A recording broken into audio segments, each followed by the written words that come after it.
Halo Sobat Gurun, maksudku Sobat Rebahan. Semoga tetap rebahan dimanapun Anda berada. Tetap jadi kebanggaan emak dan bapak ya. Jangan patah semangat, walau seringkali dipatahkan keadaan. Wes rek, ojo nyandak ati dhisik.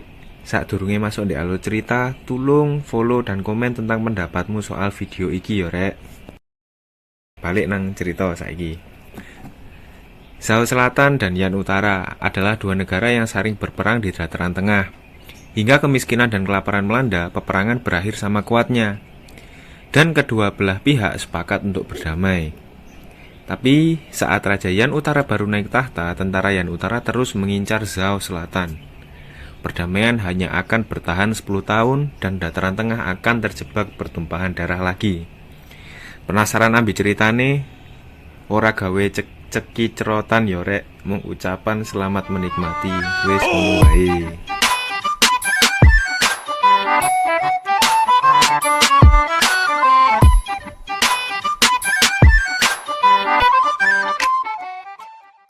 Film diawali dengan utusan Yan Utara memberikan hadiah berupa pasir emas untuk Yang Mulia Zhao Selatan. Namun ini hanyalah kedok mereka untuk menyerang Yang Mulia. Sayangnya, dua orang pembunuh tersebut dengan mudahnya dihabisi oleh pengawal kerajaan. Lalu guru besar Guan menyarankan agar kerajaan mengadakan kontes seleksi marsekal besar lapangan untuk meringankan tugas Yang Mulia. Guru besar Guan mengirim elang ke setiap klan untuk menginformasikan bahwa akan diadakannya kontes seleksi marsekal di kota Phoenix, kota pusat Zhao Selatan. Diperlihatkan aktivitas masyarakat desa King Yuan yang damai sedang mengantri air bersih. Peralatan perang pun sudah tidak digunakan lagi. Hanya ada tentara yang menjaga sumber mata air. Lalu ada seorang berandal yang bernama Dong Yilong mencuri air bersih. Dengan lincahnya, dia menghindari kejaran tentara.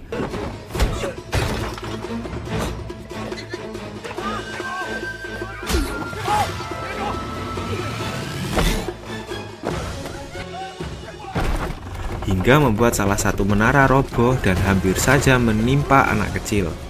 Untung saja ada seorang yang melindungi anak kecil itu, dan orang itu bernama Chuhun. Chuhun rek, kudu culun. Setelah itu Dong Yilong tertangkap. Di sini ketua mengumumkan pesan dari elang tadi bahwa akan diadanya kontes bela diri yang mengharuskan ada 3 orang perwakilan tiap klan untuk ikutan kontes. Lalu Dong Yilong mengajukan diri untuk ikutan kontes, diikuti oleh pemimpin tentara bernama Chang Qiu dan satu orang lagi yaitu Chuhun. Saat mereka bertiga akan berangkat, kita diperlihatkan scene bahwa ibu Dong Yilong meninggal saat melahirkannya karena terkena panah di bagian dada. Bahkan dia belum sempat memberitahukan siapa ayah Dong Yilong kepada ketua. Hanya sisir patah yang ditinggalkan oleh ibunya. Lalu, Chuhun ini dulunya adalah seorang tentara. Dan ketua memberikan tombak yang dulu dipakai kakaknya ketika berperang melawan Yan Utara. Dia disebut pembelot karena dari seluruh tentara hanya dia yang kembali hidup-hidup. Saat mereka berada di gurun pasir Zhenjiao, Chang Qiu diserang oleh kalajengking dan disedot ke dalam pasir. Loh alah Chang, kait budal lagi. Chuhun dan Yilong sempat bertarung melawan hewan buas itu dan Chuhun memotong bagian tubuh kalajengking untuk dijadikan santapan malam nanti. Saat malam hari, mereka makan malam dan Yilong bertanya, mengapa dia disebut pembelot dan tak ada yang menghormatinya di klan?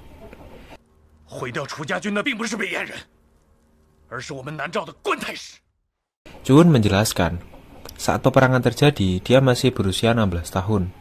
Kakaknya dulu adalah seorang marsekar Zhao Selatan, dan tombak dengan ukiran Chu adalah milik kakaknya yang bernama Chu Cheng. Guru besar Guan sangat ketakutan dengan kekuatan pasukan Chu, sehingga sangat mengharapkan kehancuran pasukan Chu. Momen ini sangat pas karena pasukan Chu kelelahan setelah berperang melawan Yan Utara. Akhirnya pasukan guru besar Guan menghabisi pasukan Chu, dan yang tersisa adalah Chuhun yang masih muda. Itulah yang membuatnya ingin mengikuti kontes ini. Lalu scene berpindah ketika guru besar Guan bertemu seorang utusan. Ternyata guru besar adalah orang dari Yan Utara yang berusaha menaklukkan Zhao Selatan dari dalam. Dan dia berencana membunuh Yang Mulia saat final kontes bela diri nanti. Waduh, sengkuni rek, ngeri-ngeri. Lalu saat melanjutkan perjalanan, mereka melihat seorang wanita yang dikejar oleh klan lain karena mencuri totem mereka. Totem adalah syarat utama sebuah klan untuk dapat mengikuti kontes bela diri ini. Lalu badai pasir pun datang. Saat Dong Yilong dan Chuhun berlindung di balik batu, ada seorang yang terhempas badai pasir. Dong Yilong melompat untuk menyelamatkannya dan Chuhun menarik Dong Yilong. Tapi di sini malah sual Dong Yilong yang suwek rek saat Chuhun menariknya. Gawendeng tibake Dong Yilong ora gawe kampes. Akhirnya saat badai pasir usai, pemuda yang diselamatkan tadi adalah Jialu, ketua klan Kadal yang juga akan ikut kontes bela diri. Karena telah diselamatkan, dia memberikan sebuah hadiah berupa kuda kepada Chuhun dan Dong Yilong. Dan mereka akan bertemu di kontes bela diri nanti. Dan sampailah mereka di kota Phoenix. Di depan kota tergantung mayat dua orang pembunuh bayaran tadi. Mereka dikumpulkan di pos singgah Phoenix, dan wanita tadi juga ada di sini. Dia bertarung lagi dengan klan Kadal. Sepertinya boleh juga kemampuan wanita satu ini.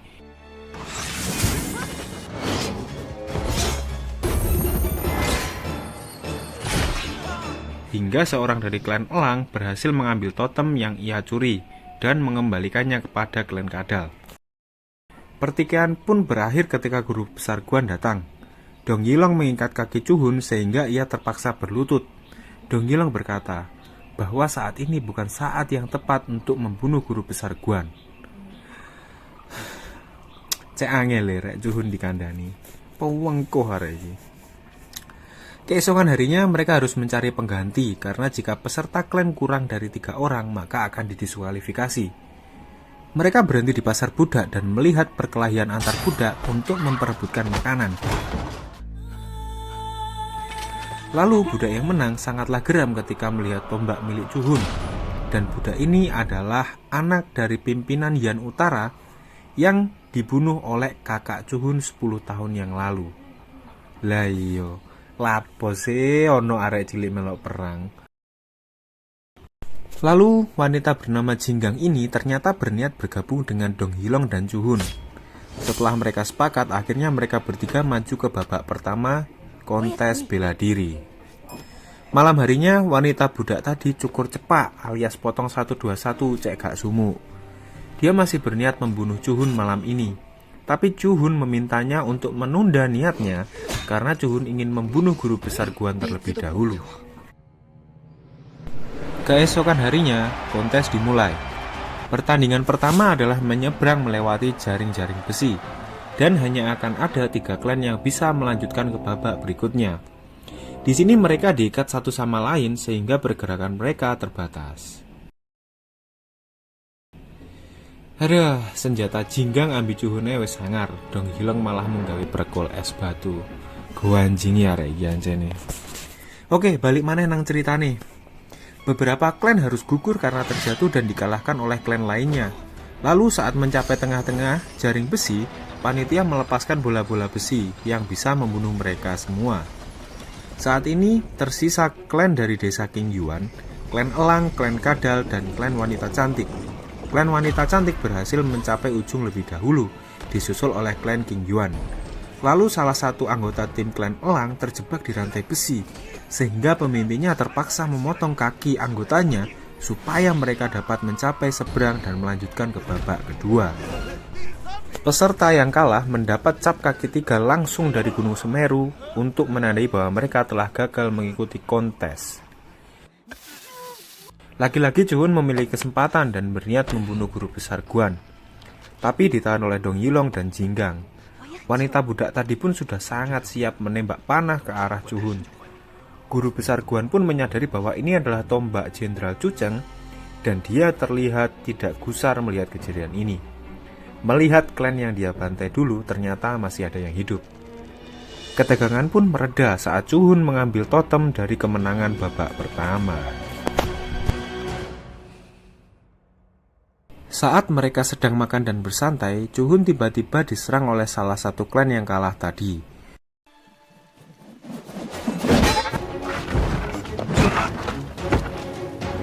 Rupanya ini adalah ide dari guru besar Guan yang ingin membunuh Chuhun dan membuatnya seolah-olah ini hanya perseteruan antar klan. Gak wendeng sengkuni rek guru besar ini. Chuhun yang geram ingin menyerang guru besar secara terang-terangan, tapi Jinggang dan Yilong menenangkannya supaya menunda niat itu ketika dia sudah menjadi marsekal nanti. Wanita budak melihat kejadian ini dan akhirnya sadar bahwa Chuhun tidaklah bersalah. Lalu ia kembali ke pasar budak untuk melepaskan budak-budak lainnya. Babak kedua dari kontes ini adalah membawa telur Raja Buas. Raja Buas adalah seekor ular raksasa peliharaan Zhao Selatan yang digunakan semasa berperang. Ketiga klan pun memasuki sarang Raja Buas. Saat memasuki gua, Jinggang melihat bunga yang sangat indah dan ternyata bunga itu adalah bunga beracun. Chuhun sudah berusaha mencegahnya, tapi malah ia yang terkena racunnya dan langsung terkapar. Chuhun sempat mengatakan bahwa penawar dari racun itu adalah lumut berwarna jingga yang ada di gua ini. Lalu klan wanita cantik diserang oleh tanaman liar dan mereka gagal melanjutkan kompetisi.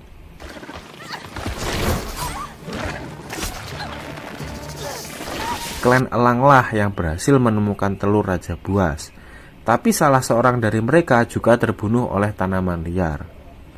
Saat pimpinan klan Elang berlari keluar, Raja Buas mengejarnya sehingga telur itu terjatuh dan ditangkap oleh Jinggang. Yilong menyadari bahwa lumut jingga adalah lumut yang berada di kepala Raja Buas.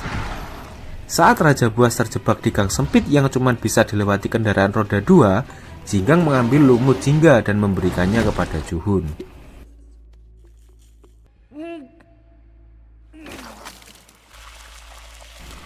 Lalu Yilong berusaha mengeluarkan Raja Buas yang terjepit dengan melepaskan mahkotanya.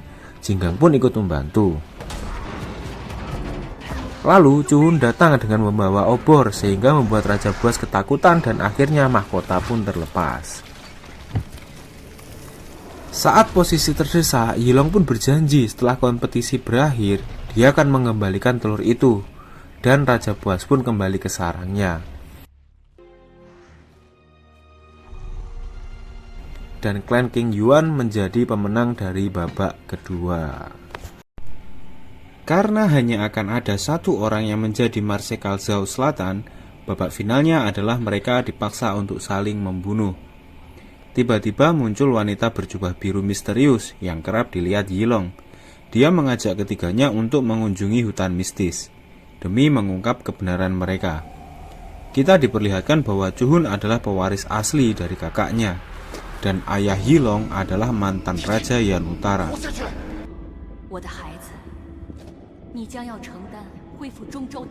Yilong pun tanpa sadar memiliki tanda emas di lengannya yang merupakan totem keluarga kerajaan.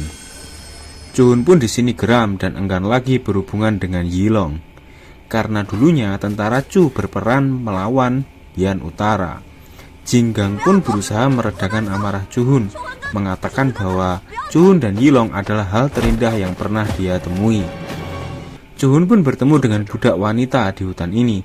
Dia tak lagi menyimpan dendam kepada Chuhun dan mohon pamit pergi. Akhirnya Chuhun sadar dan berlari mencari Jinggang. Ternyata telah disergap oleh tentara guru besar.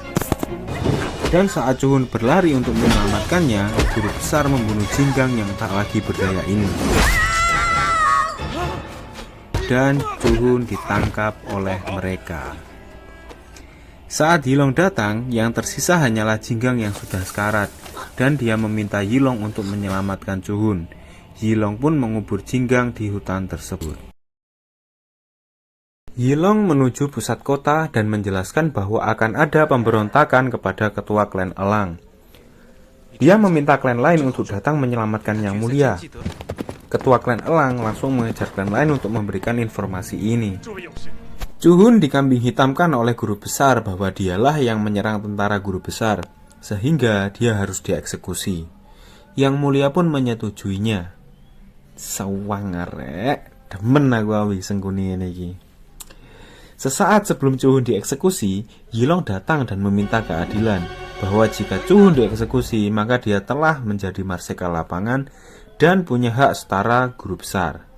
Yang Mulia pun menyetujui pertarungan mereka, Namun ini hanyalah siasat Yilong untuk mengajak Chuhun keluar hidup-hidup. Saat mereka mulai bertarung, guru besar pun mulai kerusuhan dan memaksa Yang Mulia bersembunyi di pavilion, yang nyatanya pavilion tersebut akan dibakar nantinya.